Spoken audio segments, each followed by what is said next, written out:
નશેડી નવેરાએ અકસ્માત સર્જ્યો અને તે દારૂ પીધેલી હાલતમાં તો ઘણા બધા વાહનોને ટક્કર મારી. હવે તે પોલીસ ગિરફમાં આવી ચૂક્યો છે. જો કે તેના આ કારસ્તાન બાદ તેની પત્નીએ તેનો બચાવ કર્યો છે. પત્નીએ લૂલો બચાવ કર્યો.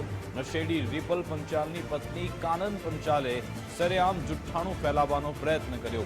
અકસ્માત બાદ ચકચૂર નશામાં તો રિપલ પંચાલ, તેમ છતાં પણ કાનન પંચાલે એમના પત્ની બોલ્યા કે રિપલે નશો કર્યો જ નહોતો. વધુમાં કાનન પંચાલે કહ્યું કે રિપલ માનસિક બીમાર છે. શું આટલી મોંઘી કાર ચલાવનાર રિપલ માનસિક બીમાર હોઈ શકે છે? એક કોમન સેન્સનો સવાલ છે. શું કોઈ કંપનીનો ડાયરેક્ટર માનસિક બીમાર હોઈ શકે? સવારે દવાનું સેવન કર્યા બાદ તેની અસર થઈ હશે તેવું તેની પત્નીએ લૂલો બચાવ કર્યો. જાતે નશાનું સેવન કરવાની કબૂલાત છતાં પત્ની તેનો બચાવ કરી રહી છે. કઈ દવા છે જે લીધા બાદ માનસિક સ્થિતિ વધારે બગડે તે પણ એક મોટો સવાલ છે. મારા માટે તો એકદમ શોકિંગ થઈ ગયું, કારણ કે હું સવારના દર્શન કરવા નીકળી હતી મહુડી, ત્યારે એકદમ ન્યૂઝ આવ્યા કે મેં જોયું આ ફોનમાં કે આવી રીતના એક્સિડન્ટ ને આ બધું થયું, એટલે આઈ વોઝ ઓલ્સો શોક કે શું થઈ ગયું એકદમ. પણ રિપલભાઈને ક્યારની કેટલા ટાઈમથી he is going through this mind ની બધી દવાઓ એમની ચાલી રહી છે. He is not in good health. એટલે એમની હેલ્ધી માઇન્ડમાં કેટલા લગભગ 1.5 યરથી બધી મેડિસિન્સ આર ગોઈંગ ઓન. એટલે સવારના મે બી એને મેડિસિન્સ લીધી અને એકદમ એને અસર થઈ અને એમાં મને લાગે છે આ થયું છે. એમનું દારૂ તો પીવાનું છે પણ ગઈકાલથી લાગતું નથી. અત્યારના પણ એમાંથી કોઈ સ્મેલ નથી આવી રહી. એટલે મે બી આ દવાની જ અસર છે જે હદે એમને ઇફેક્ટ થાય. અમે લોકો જોડે જ હતા, અમારું ગ્રુપ હતું. અમે લોકો ત્યાં હાઉસ ઓફ મકીબામાં સરસ ડિનર કર્યું, બધા જોડે જ હતા. પછી રાતના હું મારી ડોટરને લઈને ઘરે આવી, એ થોડું કોફી પીવા ગયા હતા અને પછી આઈને સુઈ ગયા હતા અને સવારના આ બધું થયું. આજ અંગે વાતચીત કરીશું. ન્યૂઝરૂમથી અમારી સાથે ઉમંગ રાવલ જોડાઈ ગયા છે. ઉમંગ, દીવા જેવું સત્ય છે કે રિપલે નશો કર્યો તો તે પોતે સ્વીકારે છે કેમેરા પર કે મારા સ્ટાફ સાથે મેં આ બધી મહેફિલ માણી હતી. બીજી બાજુ તેમના પત્ની દાવો કરી રહ્યા છે કે ભાઈ આ તો દવાની અસર હોઈ શકે છે. અને જો સાચું માની લે ચલો દવાની પણ અસર છે તો પછી આવા માનસિક અસ્થિર વ્યક્તિને ખુલ્લામાં ન મુકાય. વખતે પહેલા તો મને પ્રશ્ન એ થાય છે કે આ બેન છે ને ક્યાંક એવી પણ ચર્ચાને શક્યતા પણ હોઈ શકે કે આ એક્સિડન્ટ થયો એટલે હવે ભાઈને છોડાવો તો પડશે, એટલે વકીલને મળવા ગયા હોય ને બોલતો પોપટ તૈયાર કર્યો હોય એમ બેન ગાડીમાં બેસીને બોલતા પોપટની જેમ બોલી ગયા. પણ આ બેનને ખબર નથી કે મારો હસબન્ડ શું છે, એ મીડિયા સામે શું બોલ્યો છે એમ નથી ખબર. વિકાસ પહેલા આપણે એ પણ સાંભળીએ કે આ તો બેન બોલ્યા, પરંતુ એ આદમખોર હું કહીશ આ શબ્દ વાપરીશ. એક તો તમે માનસિક વિકલાંગ છો અને એની પહેલા તમે આવી રીતે ગાડીઓ ચલાવો છો અને પછી દારૂનો નશો નથી કર્યો જે બેન એમના પત્ની જે કર્યા છે. રિપલે શું કીધું એ પણ આપણે પહેલા સાંભળીએ.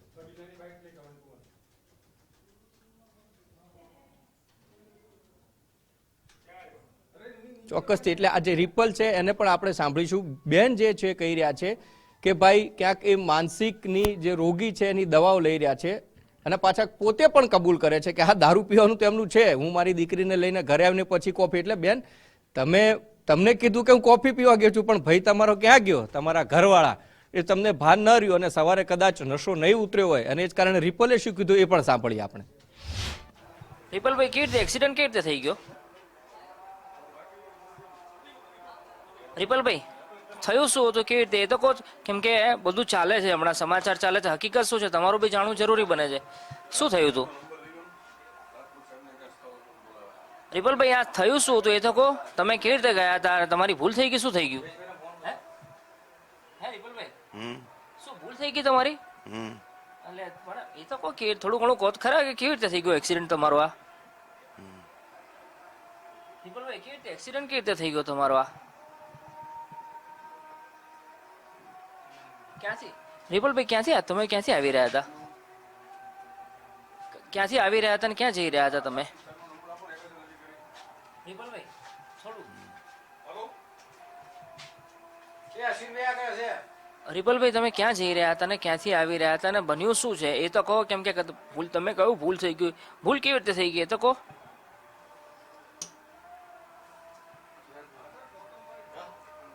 તો આપ જોઈ રહ્યા છો રિપલભાઈ આ કંઈક શું થયું? શું તમે સાંભળો છો? કેવી રીતે એક્સિડન્ટ કેવી રીતે થઈ ગયો? એક્સિડન્ટ કેવી રીતે થઈ ગયો? પણ સામે તો થયો. સામે જ. ક્યાં સામે? કોણ કેટલી ગાડીને એક્સિડન્ટ ઠોકી દીધી ખબર પડી તમને? કાંઈ નથી ખબર. કયો પીધો તો આજે? એનો કયો માલ પીધો તો ટેટો જે અવેલેબલ હતો અવેલેબલ હતો એ બધા સ્ટાફને ખબર છે. અચ્છા ક્યાં ક્યાં પીવા ગયા હતા ઘરે જ ઘરે ઘરે જ એકલા જ પાર્ટી કરી હતી કે બધા મિત્રો હતા જોડે બધા જ. કેટલા લોકો મિત્રો હતા પાર્ટી કરતા હતા એ આખા સ્ટાફને પૂછો, સ્ટાફને પૂછો. નહીં, તમે પીધો દીપલભાઈ તમે પીધો તમને ખબર હોય ને સ્ટાફ તમને જે આન્સર આપશે ને એ સાચું. પણ આમ પીને ગાડી ચલાવાય ખરી પણ મેં ગાડી ચલાવી દીધી. તો પણ ગાડી કોણ ચલાવતું હતું ડોન્ટ ડ્રાઈવ. ગાડી એમને જ ચલાવો. ગાડી કોણ ચલાવતું હતું ગાડી કોણ ચલાવતું હતું રિપલભાઈ મારો લાઇટર અને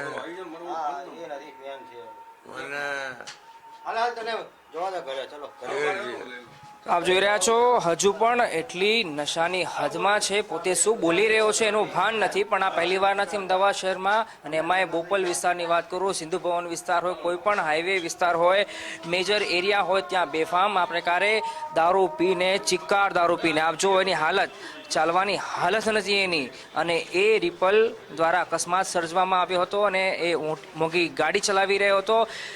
એ પણ કબૂલી રહ્યો છે ગુજરાત ફર્સ્ટના કેમેરા સમક્ષ કે જે દારૂ હતો અવેલેબલ એ દારૂ પીને આ પોતાનું વાહન ચલાવ્યું હતું. એ બાબતની પણ આરોપી રિપલ પંચાલ છે એને કબૂલાત કરી ચૂકી છે. એટલે આપ વિચારો કે અમદાવાદ શહેરમાં કયા પ્રકારની હાલ પરિસ્થિતિ છે કે બેફામ બનીને જે વાહન ચાલકો અન્ય લોકોના જીવ જોખમમાં આવે એ પ્રકારે વાહન ચલાવી રહ્યા છે. એટલે અમદાવાદ શહેરના રસ્તાઓ પર હવે વાહન હંકારવું એ જાણે જીવના જોખમે પોતાના વાહનો સાથે ફરવું એ પ્રકારની પરિસ્થિતિ, એ પ્રકારનો ઘાટ હાલ સર્જાઈ ગયેલો જોવા મળી રહ્યો છે. ગઈકાલની વાત કરું તો 2 દાડા પહેલા, માફ કરજો, 2 દિવસ પહેલા પણ આ પ્રકારની પરિસ્થિતિ જોવા મળી હતી.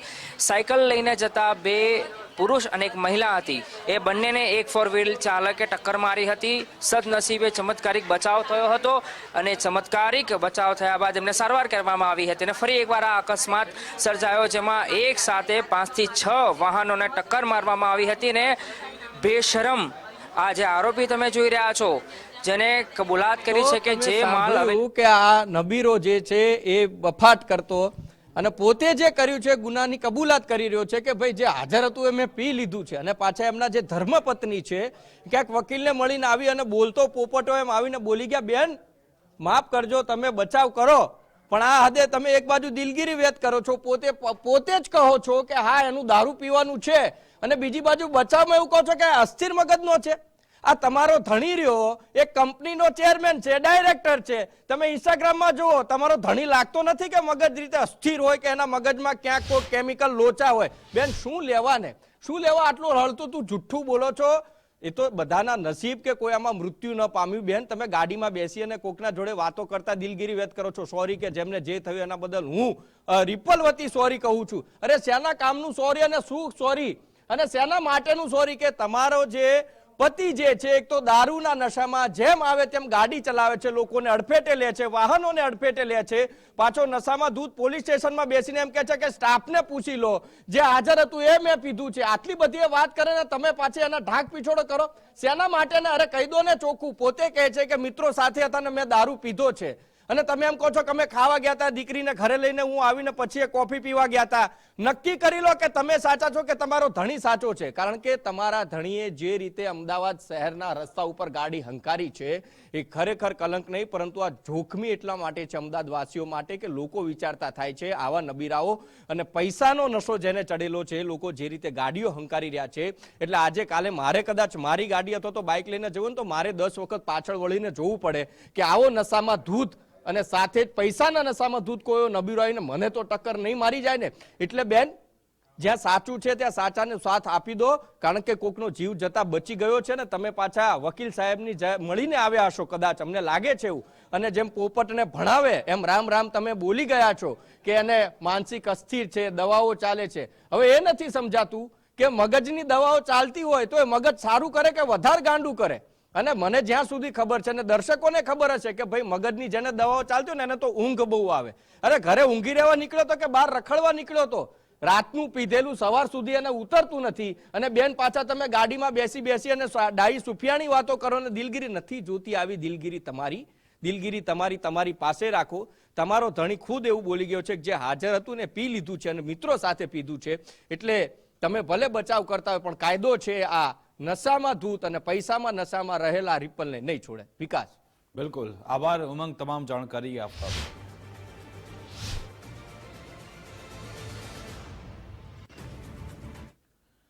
તો બોપલના હિટ એન્ડ રન કેસમાં પોલીસ આરોપી રિપલ પંચાલને લઈ મેડિકલ ટેસ્ટ માટે પહોંચી હતી. આરોપીને લઈને મેડિકલ ટેસ્ટ માટે લઈ જવામાં આવ્યું. સોલા સિવિલ ખાતે પોલીસની ટીમ પહોંચી. લોકલ પોલીસે મેડિકલ ટેસ્ટની કાર્યવાહી હાથ ધરી છે. FSL ટીમ દ્વારા પણ સ્પીડ ચેક કરવામાં આવશે. તો આરોપી રિપલ પંચાલ કે જેને સોલા સિવિલ ખાતે લાવવામાં આવ્યું છે, પોલીસની ટીમ તેને લઈને પહોંચી છે, જ્યાં અહીંયા તેનો મેડિકલ ટેસ્ટ થશે.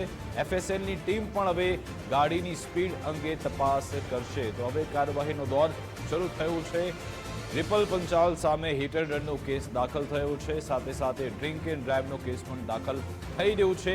જો કે આ બધા માટે કોર્ટમાં રજૂ કરતા પહેલા મેડિકલ ટેસ્ટ પણ જરૂરી છે. તેવામાં પોલીસ રિપલ પંચાલને લઈ મેડિકલ ટેસ્ટ માટે પહોંચી ગઈ છે.